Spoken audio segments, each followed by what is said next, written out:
নমস্কার বন্ধুরা, আশা করি তোমরা ভালো আছো, সুস্থ আছো। আজকে খুব সুন্দর একটা তেলে ভাজা করবো। খুব দেখো চিকেন নিয়ে এসে দেখো চিকেনের কিমা করে দিয়েছিলাম, ছোট ছোট করে কেটে নিয়েছি। তা এই চিকেন পকোড়াটা হবে। তা সেটা করতে কি কি লাগছে তোমরা একটু দেখে নাও। প্রথমে আগে চিকেনটাকে আমি একটুখানি মেখে নেব। দেখো বন্ধুরা, প্রথমে এখানে আমি জিরে গুঁড়ো নিলাম ছোট চামচ, তাই একটুখানি এই দুবার নিলাম। এখানে ধনে গুঁড়ো 1 চামচ, এখানে গোলমরিচ গুঁড়ো, এখানে লাল লঙ্কার গুঁড়ো, তো এখানে নুন স্বাদ মতো। এবার ভালো করে এটাকে মেখে 1 ঘন্টা মতো ঢেকে রেখে দেবো।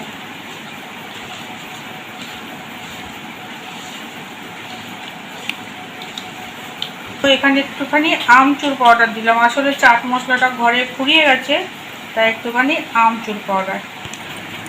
দেখো এবার আমচুর পাউডারটা ভালো করে মিশিয়ে এবার ঢাকা দিয়ে রাখবো।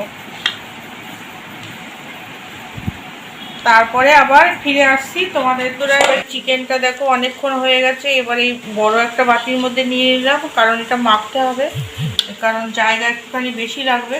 এবার দেখো একে একে সব বাটা মশলাগুলো দেবো। এখানে পেঁয়াজ বাটা, এখানে রসুন বাটা, আর এখানে সামান্য একটুখানি আদা বাটা।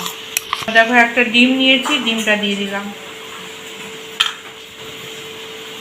এখানে পেঁয়াজ কুচি, 2টো পেঁয়াজ নিয়েছি, বেশ অনেকটা পেঁয়াজ দেব।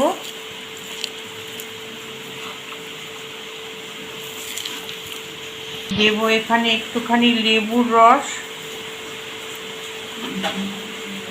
এখানে যখন মাংসটা ম্যারিনেট করেছিলাম, এখানে গোলমরিচের গুঁড়ো, একটুখানি শুকনো লঙ্কা গুঁড়ো দেওয়া হয়েছিল। আর এখানে দেখো ধনে পাতা কুচি দিলাম, আর একটুখানি কাঁচা লঙ্কা কুচি দেবো। একটুখানি কাশ্মীরি লঙ্কার গুঁড়ো, কালারটা যাতে ভালো হয়। এবার দেখো কর্নফ্লাওয়ার দিলাম, ভালো করে মাখবো।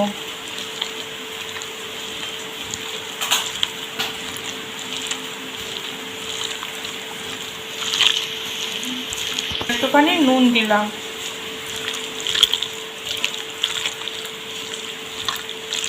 এখানে চালের গুঁড়ো, কারণ চালের গুঁড়োটা দেবো এই জন্যই যাতে মুচমুচে হয়। যে অনুষ্ঠান বাড়িতে যে পকোড়াগুলো আমরা খাই না, ওরকম যাতে হয়, ভিতরটা নরম থাকবে, উপরটা মুচমুচে থাকবে, তা সেই জন্য একটু চালের গুঁড়ো দিলাম। দেখো বন্ধুরা, রান্নাঘরে চলে এসেছি। দেখো কড়াইতে তেল দিয়ে দিয়েছি, এখানে সাদা তেল দিয়েছি। এবার আমি পকোড়াগুলো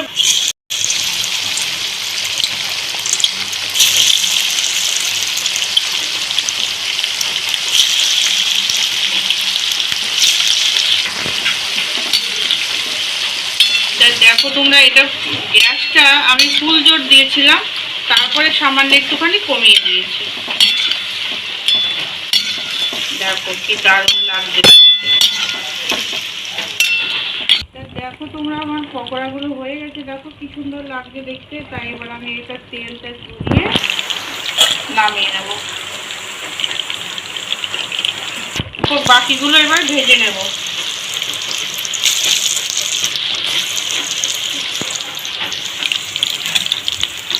দেখো চিকেন পকোড়াগুলো হয়ে গেছে, এবার চলো খাবার ঘরে যাই। দেখো বন্ধুরা, এই যে সাফ করে নিয়েছি, এই দেখো কি সুন্দর লাগছে না দেখতে। এখন শুধু আমার খাওয়ার অপেক্ষায় আছি। আর তার আগে তোমাদের দেখিয়ে দিচ্ছি, এখানে টমেটো সস আর শসা দিয়ে একটা স্যালাড করে নিলেই হয়ে যাবে। আর এই বাটিটা শুধু তোমাদের জন্য। তা তোমাদের যদি আমার এই রেসিপি ভালো লাগে, তোমরা অবশ্যই বাড়িতে তৈরি করো। তোমরা সবাই ভালো থেকো, আমার পাশে থেকো, লাইক দিতে ভুলো না। আমি কিন্তু তোমাদের সবার ভিডিও লাইক দিয়ে দেখি। আজকের মতো